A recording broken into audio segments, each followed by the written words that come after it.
الشيطان وليربط على قلوبكم ويثبت به الأقدام. Remember when he overwhelmed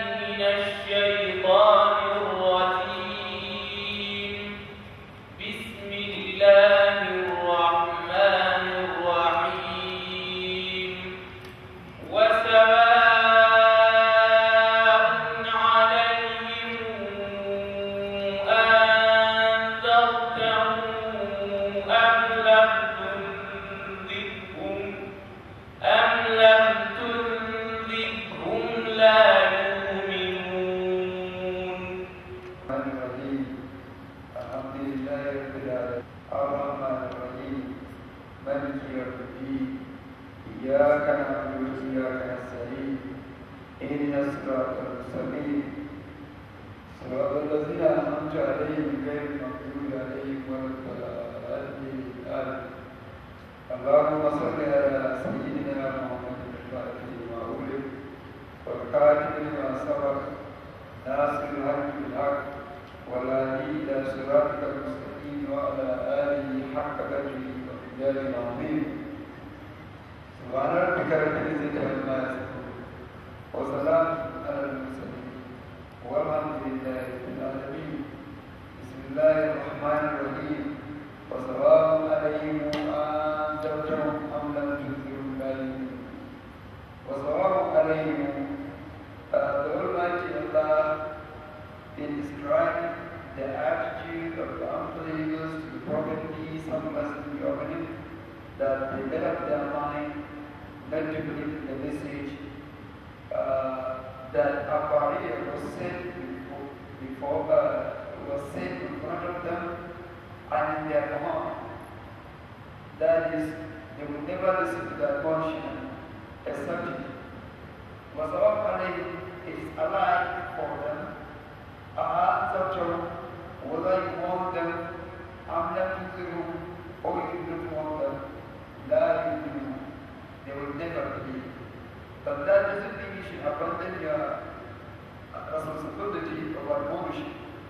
You still continue undertaking your monitoring responsibility, your monitoring assignment, whether they accept it or not. لا يؤمنون إنما تنذر من اتبع الذكر وخشي الرحمن بالغيب فبشره بمغفرة وأجر كريم. You should continue carrying out your responsibility of admonition, because not all of them will refuse to accept your message. You can only warn those who follow the admonition.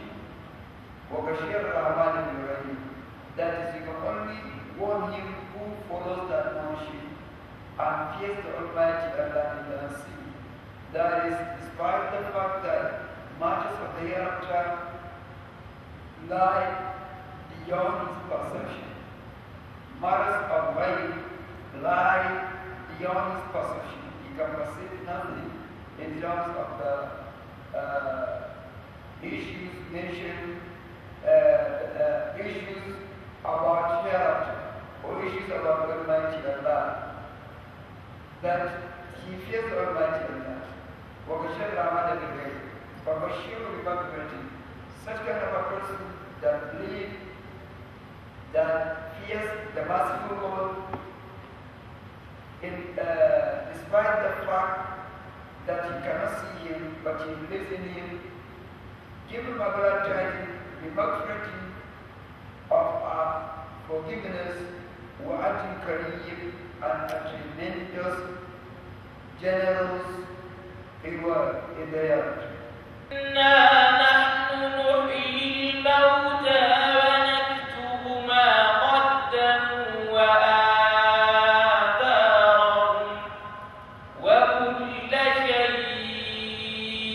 أحصيناه في إمام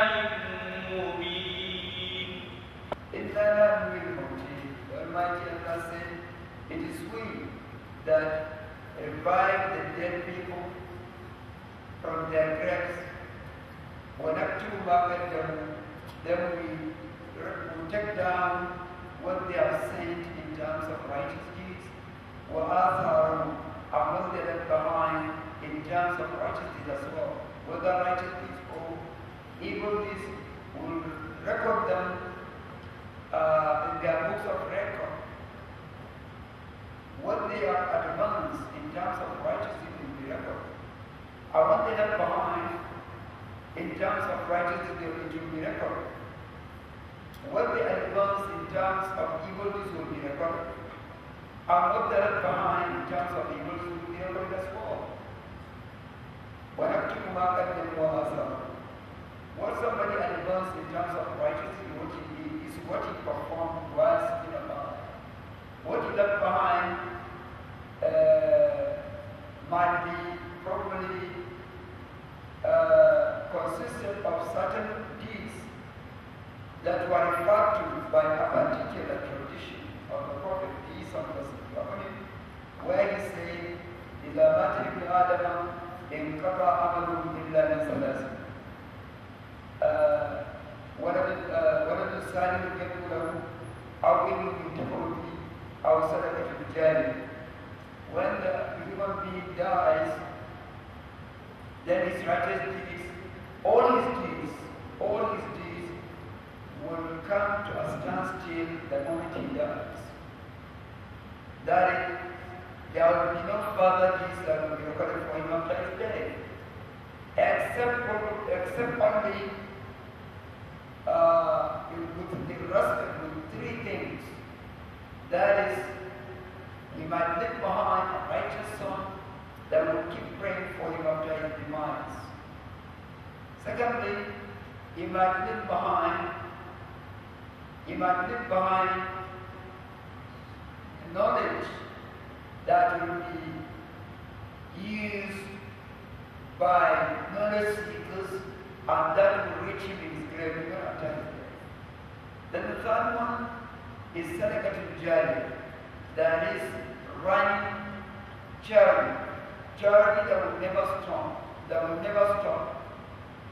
For instance, somebody that might dig a well, the well might continue benefiting people. People might continue using the water of the well, and up to the time when the well will stop flowing with water, the person that dug the well will continue receiving reward while still in his grave. Or somebody that constructs a road that will be used by people will continue receiving rewards for what he did. Or someone who built a school, that school will continue. That is the reward of the school. That is the reward of his project will continue reaching his grave after his death. Or any of these kind of tremendous deeds that will continue benefiting people up to the end of time. This is what we call Sadaqatul Jariyah. That is Magadamu Asra. And also of this kind of righteous deeds that will continue to be recorded after or generally of the deeds that will be recorded after the demise of the person that performs such deeds, including somebody that might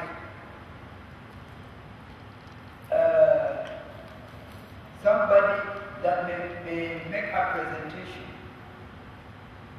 of knowledge that will be kept on record after his demise. So it might be a public lecture, it might be a recitation of the Quran, it might be probably an interpretation of the tradition of the Prophet ﷺ, and it might be some books that he authored in Islam.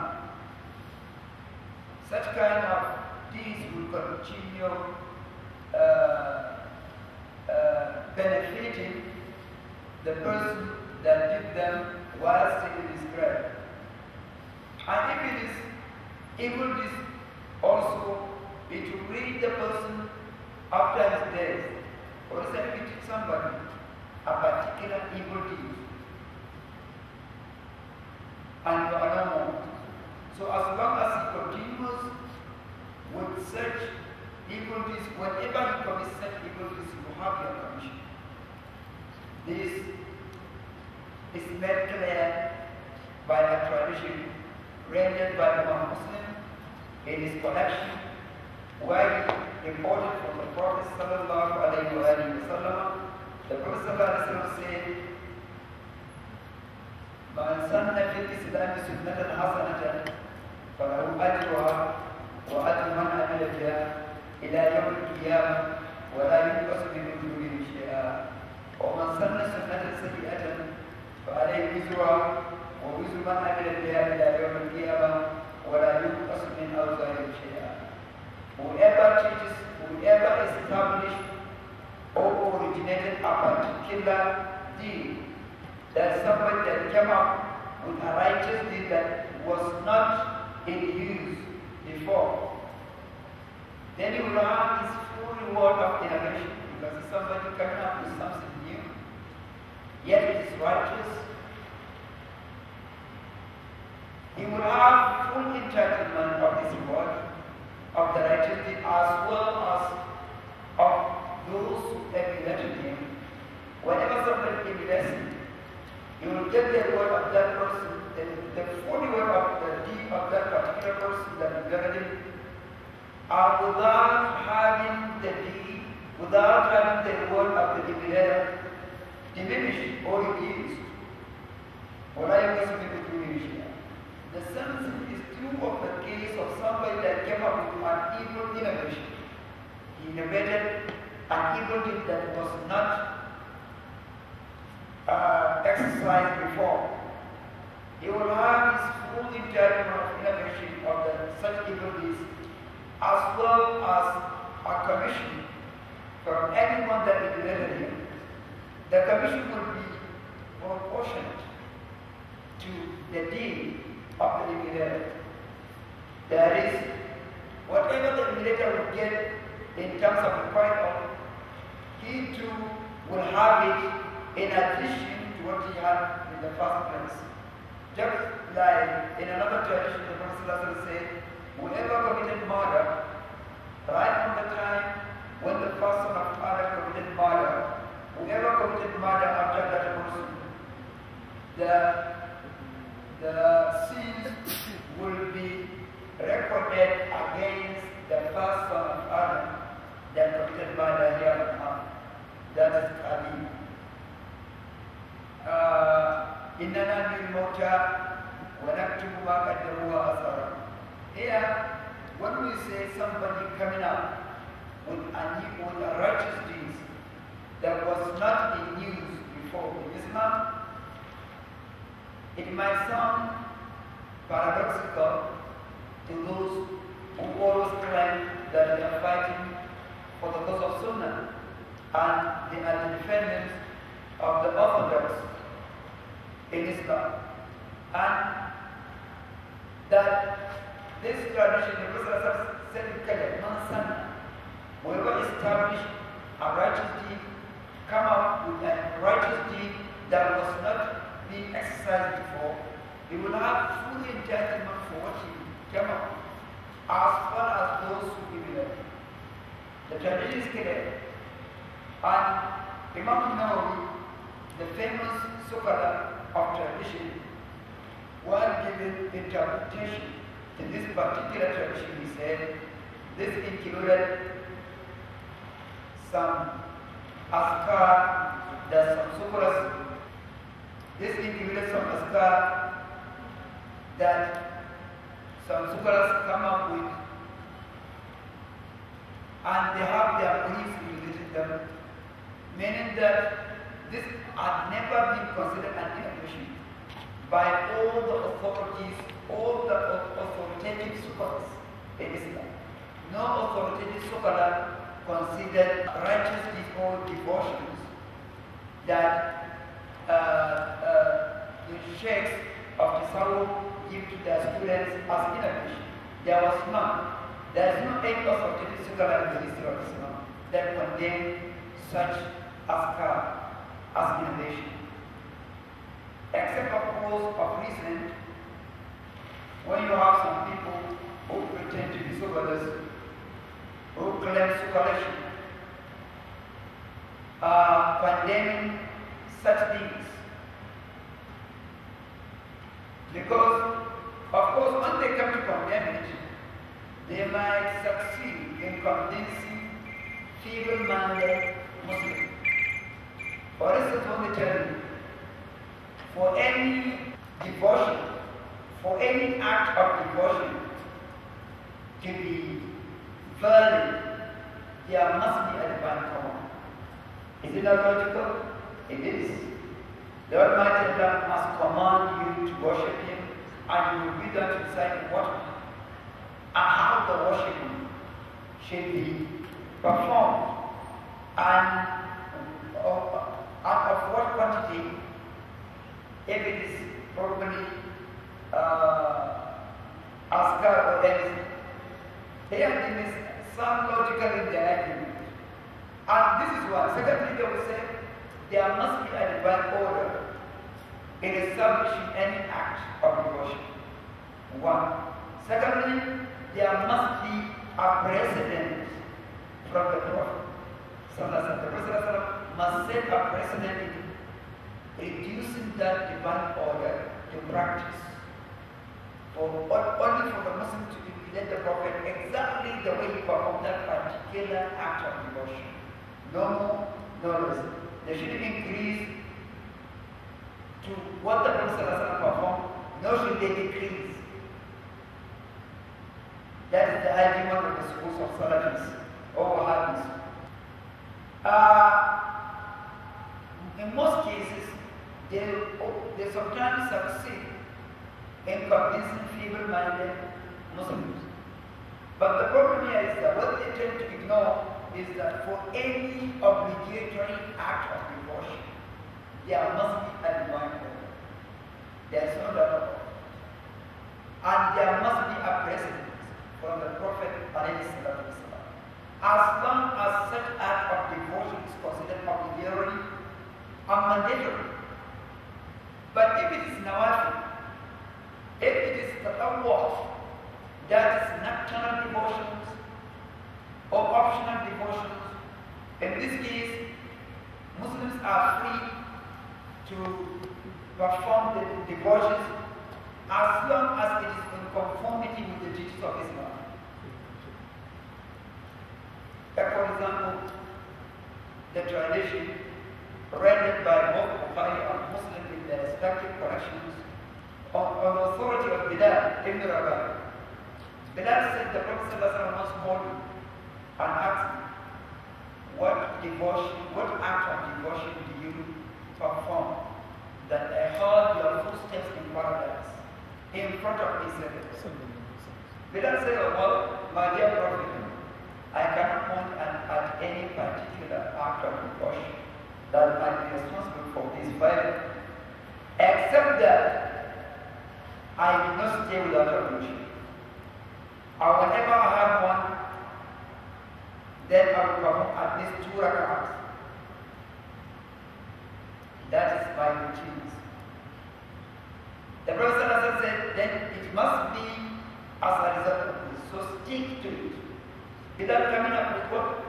With a new act of devotion that was not commanded, but was neither commanded by God, nor was it performed by the Prophet before. The Almighty Allah did not oblige us not to stay without ablution. Is it obligatory? It is not. Secondly, the Prophet did not teach us not to stay without ablution. He himself, there was a time when he was accompanied by a young man with a kettle. Having eased himself, he came back. The young man intended to pour the water for him so that he thought that the person would take ablution. The Prophet said, no, it's not time.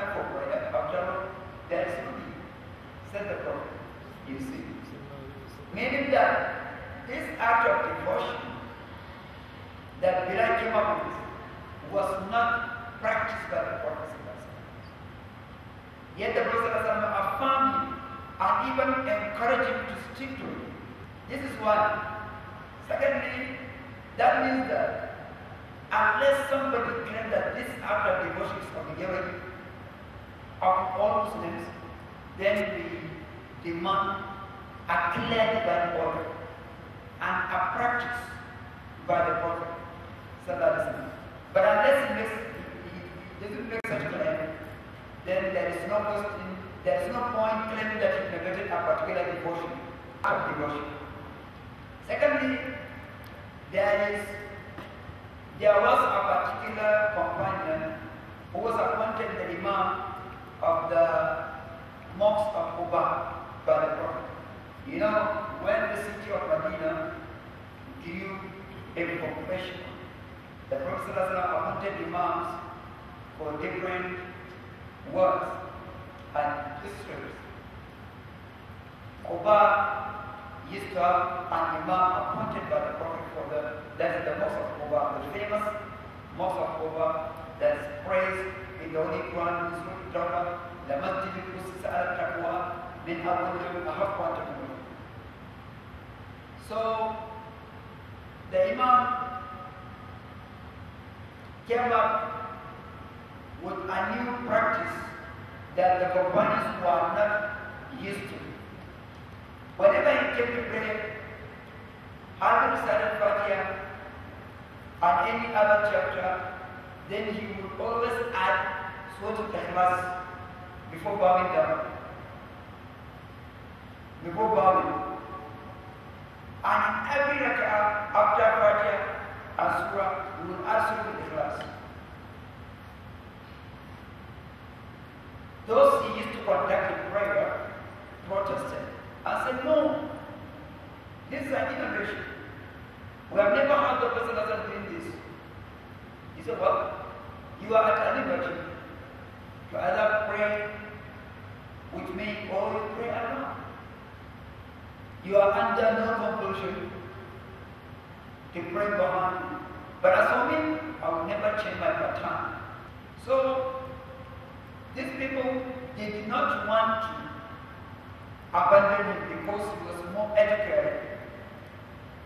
He was more erudite, more especially in terms of right recitation than they were. So what they did the right thing. They took the matter to the Prophet, peace and blessing on him. فَإِنْ تَنَازَعْتُمْ فِي شَيْءٍ فَرُدُّوهُ إِلَى اللَّهِ وَالرَّسُولِ.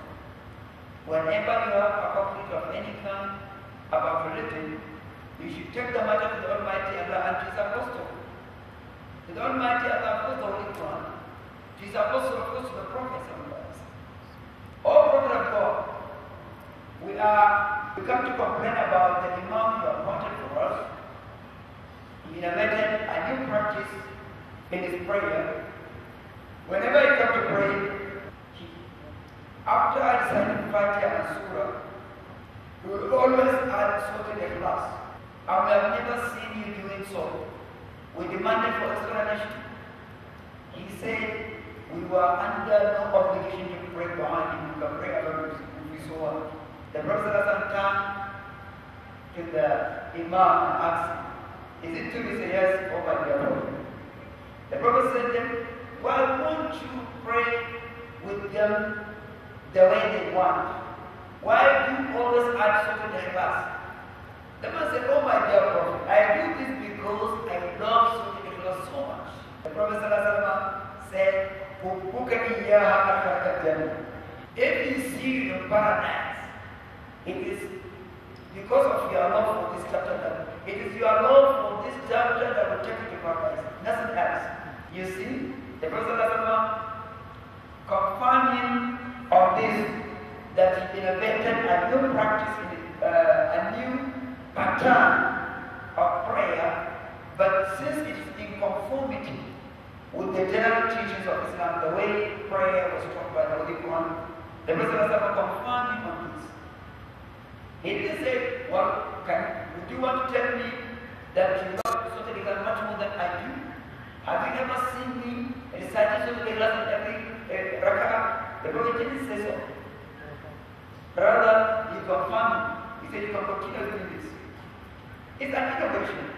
Yet the Prophet said the innovation will take you to paradise. This tradition was surrendered by Imam Tirmidhi in his collection. So, that shows that as long as what these sheikhs give in terms of istighfar, that's repentance and praise for the Prophet and then highlight la ilaha illallah, there is no point criticizing the blemish and innovation. It is not. If repentance of one sins has become innovation, then how do we repent? Do we just keep quiet? If praise for the Prophet has become innovation, then what do they want us to do? Stop praying for the Prophet? If Kalimatu Shahada, the word that no one will be considered a Muslim at least, unless he pronounces it once in his lifetime. For him to be considered a Muslim, he must pronounce Kalimatu Shahada at least once in a lifetime. So how would it become an innovation for a Muslim to pronounce it many, many times over? So it's absurd. And here, probably, they might tell the world, we have never condemned istighfar in general, nor do we condemn praise for the Prophet. We do not condemn either. Some of them, that is, those that are a bit advanced in knowledge, when even say, even zikr is some, one kind of condemn zikr in Islam. That's what we will tell you. Mostly these Salafis. And what we do not argue with is the man, the number. We want you to tell us the number, the time, the number, and the manner in which you perform these devotions. Where do you get it from? What is your source? Where have ever been reported that the Prophet performed exactly this amount of praise that you perform? They will tell you that's why you miss the point. Bilal did not wait for the Prophet to be performing ablution every time, to stay in ablution every moment of his life. He didn't wait for the Prophet to do it. He just innovated it. And the Prophet confirmed it. Right? In fact, even added 2 rakats after every ablution, which is not demanded by Islam. Yet Bilal innovated it, and the Prophet promised, not only did he promise him like God, in fact, the Prophet even had his posters and paradise ahead of him as a result of this innovation of devotion. But because the innovation is in conformity with the teachings of Islam, if it were not ablution, if it was something else, if it were not prayer, if it was something else, you wouldn't have been rewarded. No one would condemn ablution in Islam. Never would anyone in his right senses would condemn praise in Islam. I wonder, how does somebody condemn istighfar rather than hiding? Then they say, well, granted, we will not condemn istighfar or praise because what we condemn is, why do you recite at the 14th morning? Why do you get it from? Or Jawahar Kamal, Fibani Sayyidi Bashir, sallallahu alayhi wa sallam. Where do we get it from? The response to this we can say, there is no any divine order, either in the Holy Quran or in the Children of that prayers for the Prophet has to be in a particular, that is, has to be a particular, consistent of particular words. It's not compulsory. Whenever I say Sayyidina Muhammad, what do we say? Sallallahu alayhi wa sallam. That one has never been wrong. Let's get this clear. When we say Sayyidina Muhammad, what do we say? Sallallahu alayhi wa sallam. This particular pattern of prayer had never been reported from the Prophet or in the West. Because we are under obligation to pray for the Prophet whenever is mentioned. But for us to say, Allahumma salli ala Muhammadin wa ala ali Muhammad, kama sallaita ala Ibrahim wa ala ali Ibrahim, wa barik ala Muhammad wa ala ali Muhammad, kama barakta ala Ibrahim wa ala ali Ibrahim, warham Muhammadin wa ala Muhammadin, kama barakta ala fil alamin innaka hamidun majid. after every mention of Muhammad, it will be too heavy for us. Before we finish the prayer, the speaker might mention Muhammad once again. What will we do? Is it not so? So that's why this short form of prayer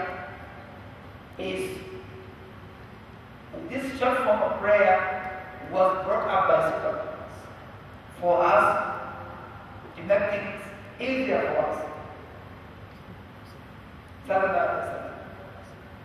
And the companions themselves initiated prayers for the Prophet that they did not report from the Prophet. As for the Ayat, so Salat al-Fatiha shouldn't be an exception. And Jahar al-Qamar shouldn't be an exception. If it's your own, but you claim that Salat al-Fatiha is better than only proxy, you never claim so. Because if we claim that Salat al-Fatiha is better than we wouldn't have memorized all the Quran by heart. We would have been contented with our memorization of Salat al-Fatiha. It would have been okay for us. Why do we have to bother ourselves to engage in memorizing the Holy Quran right from childhood? And most of the centers for Quran memorization in this country belong to the Zawiyas of Tijaniya, most of them. Our four days belong to the Zawiyas of Rajaniya. You cannot have a famous center of Quran memorization established by Salafi scholars. There is none. So what reason do they have with the Holy Quran that they would even kick against people because of this? So, and they might also claim that, but why do you always spread white cloth when you come to recite the Zikr? Why? Why do you do so? Is it white cloth that, what do you have against the white cloth? You will say, why do you sit around the white cloth? It means you are worshiping the white cloth. They will say, well, the cloth is white. There is another black cloth on the holy cover that will always face and pray at least 5 times a day. Not only do we sit around, we face the black cloth on the holy cover and even prostrate. Does that mean that all Muslims are worshippers of black clothes on the holy cover because they prostrate before black clothes? Don't think. We do. We are under obligation to face that holy house and pray at least 5 times a day, and the black clothes is on it. There was a time somebody was asking me when I mentioned this, he said, well, but the black cloth was there even during the time of Islam. That is why we have not changed. I said it was not there. To go back and make proper consultation on the scene. It was not there. In fact, it was Abdullah ibn Zubayr that came to power in the year 64 of the Hijrah. 63, that's after the demise of Yazid ibn Muawiyah, was the first ruler that put black cloth on the Holy. And even if he said, it was in practice, in the time of the world, since it was in practice, that is to sit around a cloth and worship was permitted by Islam even during the lifetime of the Prophet. Then it means there is no strength in having us sitting around to watch cloth, right? So either of the two ways, it means legitimization. If we say it was in practice during the life of the Prophet, then it means Islam tolerated worshipping around black cloth. So how would you think it would never tolerate worshipping around black cloth? What's the difference? Never be worshipping around black cloth, but facing black cloth and prostrating. If it can tolerate prostrating before a black cloth, so how would you think that it will not tolerate sitting around just without prostrating and doing zikr and just going away? So you can see this. In the Mawta, certainly the Almighty Allah said, It is we that revive the dead man, we revive dead people from their grave. Then we record what they have advanced in terms of deeds, whether righteousness or evil deeds. What they left behind. That is what they taught their students, their followers, and the followers keep doing it. It will be recorded for or against them. For them, if it is righteous deeds, against them, if it is sinful acts. We have recorded everything in the glorious book. That is in the manifest book of record, meaning at the Lord Mahfuz. Here, the Almighty Allah described the book as Imam. Imam in the Holy Quran came with different names. Here, Imam means book. And the general concept of Imam means leader. But because a book is instructed to lead, that is why here it is described as Imam. في إمام مبين. مثلا أصحاب القرية إذ جاءها المرسلون.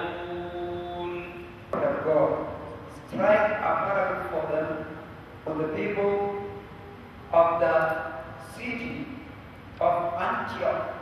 Scholars of the city said that that city is the city of Antioch. In Arabic, the Arabic version of which is Antakya. And in English, they call it Antioch. That is somewhere around, that is in the Middle East, around Palestine. وَذِلَّ مَثَلًا أَصْحَابَ الْبَيْتِ إِذْ جَاءَهَا الْمُرْسَلُونَ. When those people, that is the people of that city, receive apostles of Allah, although the text of the Holy Quran mentioned them as apostles, scholars of Tafsir say that they were apostles of Jesus Christ. It was Jesus Christ that sent them to that city to preach them. It was some of his followers. He selected 2 of his followers and sent them there. So when it took them a long time before when it took them a long time and he didn't hear anything from them, he sent a 3rd messenger to join the tree. Bring them an example of the city, that's narrate to them the example of the people of the city of Antioch. Is the Al-Musallu, when the apostles visited, when the apostles conveyed the message to them. إذا أرسلنا إليهم 2 فكذبوهما فعززنا بثالث فقالوا إنا إليكم مرسلون. Call to remembrance of Prophet God when the 2 apostles visited them his name. فَكَذَّبُوهُمَا, and they disbelieved them, they rejected them. فَعَزَزْنَا بِثَالِثٍ, then we enforced them with a 3rd one. فَقَالُوا, the 3 of them said, إِنَّا إِلَيْكُمْ مُرْسَلُونَ, certainly we are apostles of Allah to you. Of course, the fact that they were sent by Jesus Christ, an apostle of Almighty Allah, they too were considered apostles of Almighty Allah. Scholars of Tafsir said, when the 2 were sent there, when they arrived, before they entered into the city, they came across an old man by name Habib al-Najjar. Habib al-Najjar, they call him Habib Israel al-Najjar. The old man was engaged in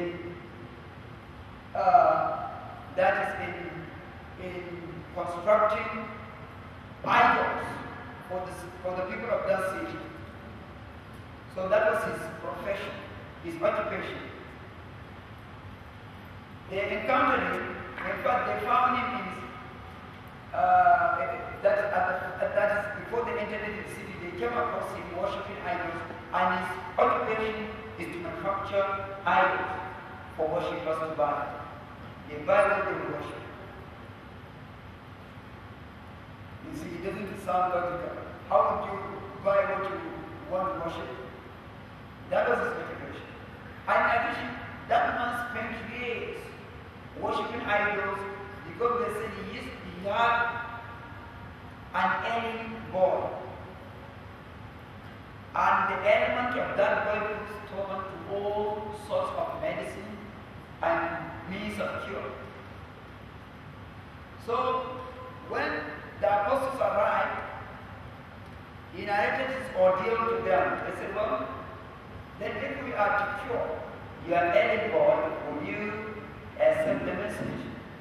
Say, well, the fact that I spent years worshiping idols, prayed to them so that they would cure my ailing boy and they fail. Of course, I am not choice but to join the religion. Then they prayed for the boy, and the boy got cured instantly, and he converted. This is one version. Another version, they said it was he himself that he put the devil in the sick. He was sick of what? He was anemic. He said that is why the people of that city sent him out of the city. They didn't want him to infect them with the disease of leprosy. He had to come out, he had to stay outside the city. So when they came across him, they prayed to him and he promised them if they can get him cured, he will convert. And they did. And he made good of his promise. So they left him there and he entered into the city. They left him there and they entered into the city. They went to the king of that city, they admonished him, and before he could even give them an instant ear, he ordered them to be arrested. And they were arrested.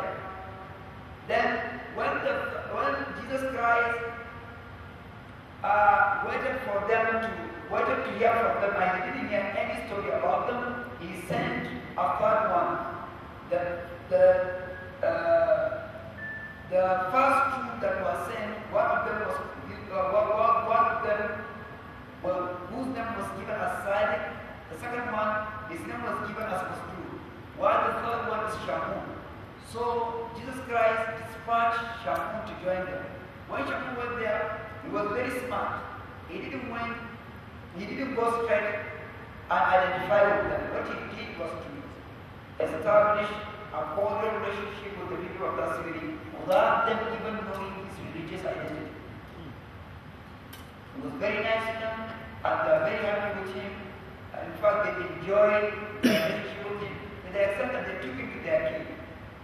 So they introduced him to the king, that is a nice person, he just came into the city, and in fact, he was nice to everybody. So the king brought him very close to him, and in fact, he used to consult him on so many issues. So, having established a cordial relationship with the king, then he asked him that I learned that there were two gentlemen that came here preaching to you a new religion, and I learned you ordered them arrested. So why? Well, I couldn't have patience to even listen to them. That's why I ordered them arrested. See? But I think it would be a good idea if you give them a listening ear. So, well, you know you are my close friend now. So, because of this, I will send for them. So he sent for them. He sent for them and they came. So he asked them, what is your mission here in my domain? What is your mission? Well, our mission, sir, we are dispatched to you by the Apostle of Allah Jesus Christ to come and preach to you about the unity of God, that it is right to be identified as one and only God, it's right to be worshipped and Him alone. He said, do you have any proof, any evidence that because of what you are doing this, that you are true apostles of, Allah? They said, of course, yes. What is that? said, we can cure any sick person. If you have any sick person, you can bring him forth, we can cure him. So, some sick people were brought to them and they got the cure instantly. And the king said, I have one young man that just died some 7 days ago. In fact, his father is away. So I didn't bury him. I was waiting for the return of his father. But now if you can raise it back to life, I promise you that I will accept you. Then the young man was brought before them and they prayed. They prayed Allah. While the third apostle who was in disguise, who was in the guise of the royal guest. So he prayed secretly, and they raised that dead man, the dead boy, to life. When he was resurrected, he told them his ordeal that he died 7 days ago and was taken to 7 valleys of hellfire because he was an idol worshiper. Yet now he was happy that he was brought back to life. He will convert at the hands of these apostles, these 3 apostles. The king was amazed. 3?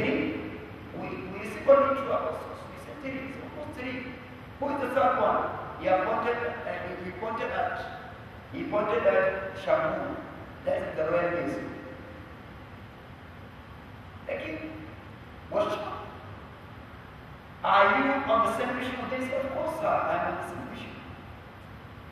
So, here some scholars of Tafsir said the king converted to Islam, and along with some of his people. Others rejected the faith, and they killed the apostles as well as Dahiru Bashir, that is the old man that used to live in the farthest end of the city, in Aqsa. So,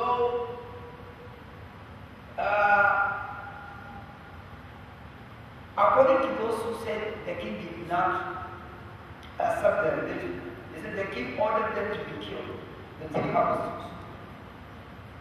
But when they were about to be killed, Habib ibn learned that those apostles were sentenced to death by the king. So he came preaching to them. In the people of Yaasin, as we are going to read inshallah in the later verses. إذا سمع المسلم فقاتلهما فأخذنا بسانسه فقالوا إنا إليكم مرسلون قالوا ما أنتم إلا بشر مثلنا قالوا ما أنتم إلا بشر مثلنا وما أنزل الرحمن من شيء إن أنتم إلا تكذبون.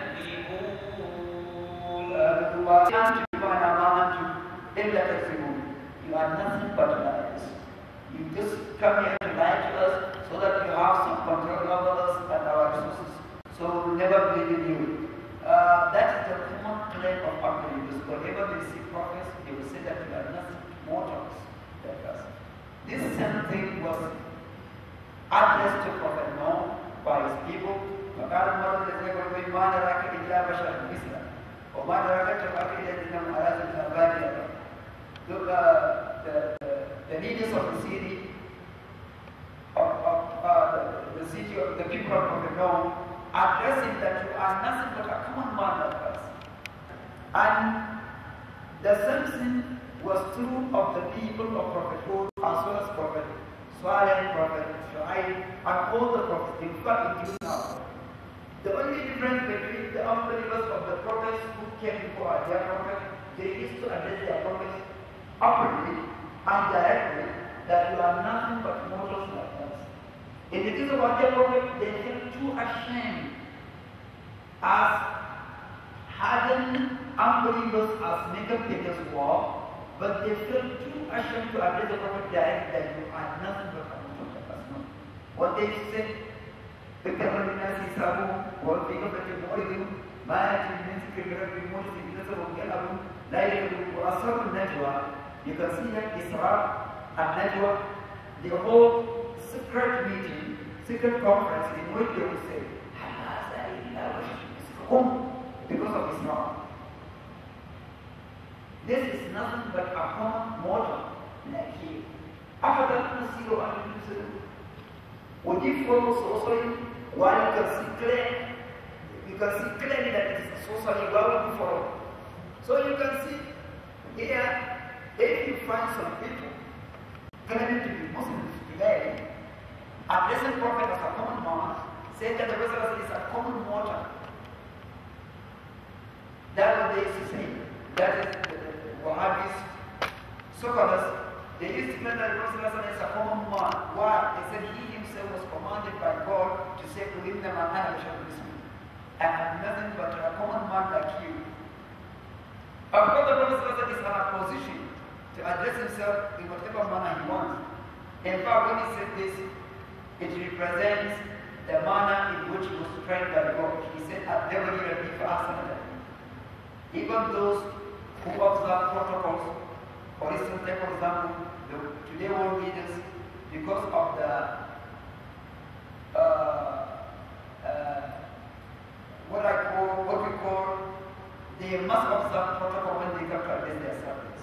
They only say 4 hours Sunday. What they say, if it is a Nigerian hairstyle, he will say fellow Nigerians, right? He will say all my subjects Nigerians. He will say fellow Nigerians. After 1 or 2 paragraphs, he will say fellow Nigerians. Is that not so? That's how the president always addresses the people of the nation. He wouldn't say my subjects. But no one in his right senses will take this for granted and just visit the presidential leader with the intention of seeing his fellow Nigerian. Is it possible? In fact, if he is to be that reckless, he is risking his life. Am I right? Without any appointment, without any, not that he followed anyone that had an appointment or a minister or anyone, he just went to the presidential leader when if he were challenged by the security operators, he would tell them that, look, I came to see my fellow Nigerians. Because I watched him on the TV live last night and listened to Nigerians as fellow Nigerians. So I didn't know that it was that easy. So I came to see him so that I can tell him my problems. So that man, if he insists on getting into the leader, I can bet that if he has any fellow reality, you will meet him tonight. He will meet him that very night. But not his fellow, not Mr. President, of course. So you can see how would you expect the position. The president needs our mandate to be a president, right? And at the expression of that mandate, we need a renewal of that mandate through our courts, right? But the prophet does not need our mandate, does he? No. He was appointed by the Almighty Allah without even consulting anybody. And he needed no mandate from his people. Nor does he have a term, the term that will expire at a particular point in time. No. He is the prophet, and so shall he remain up to the end of the world and in the hereafter. How would you expect that you can address him as a common mortal and you can get away with it? It's not possible. So, whenever you hear anyone claiming to be an Islamic scholar, yet telling people that the Prophet is a common man, then it is nothing short that the unbelievers of Prophet Noah who address their Prophet as a common man, as well as the unbelievers of Prophet Hud who address their Prophet as a common man, unbelievers of Prophet Shuaib who address Ma anta illa bashar bismillah, wa ma anta illa bashar bismillah, ma taraka illa bashar bismillah, and so on and so forth. It has never been recorded in the history of Islam that any of the companions addressed the Prophet as a common man. Is there any of this? There is none. None of them had ever addressed the Prophet, all the Prophet, you are a common man like us. Or even in privacy, the Prophet is a common man like us. Is it possible? No. If fact, it is the hypocrites that always behind the Prophet they will be saying that look at this man, he's a common man like us.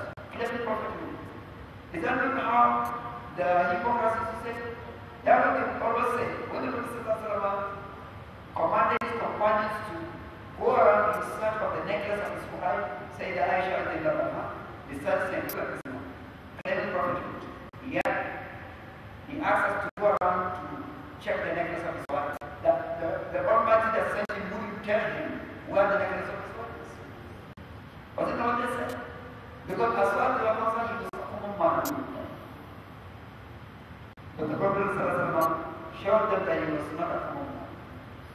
He asked them to hit his camel. When the camel stood up, they saw the necklace, where that is where the camel was lying, showing that he was a common man. And there's a tradition recorded by both Bukhari and Muslim. The Prophet said he used to perform one particular fast that in which he did not used to break. He did not used to have a break of the fast. He called it some beside. The companions started emulating him. But he called them to order. He told them that let's take a high attitude. Another version, let's take a high attitude. In number between the Rabbi, you was I am not like you. I am not in any way comparable to you. Because as you spend your nights in your home with your families, I spend my nights with my Lord. He's the one feeding me and providing me with drink. With Yamuni was king. Because of the time factor, we have to stop here. Never forgive us, never respect questions or prayers or fast, but which will be loved by the Prophet. Never help Islam, Muslims, never destroy the enemies of Islam, but what will be loved by the Prophet. Never forget the life of the marriage. Never grant good by the virtue of the Prophet. Islam is saying, it is not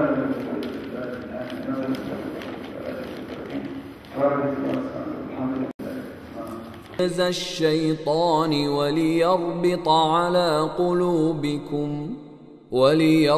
على قلوبكم ويثبت به الأقدام.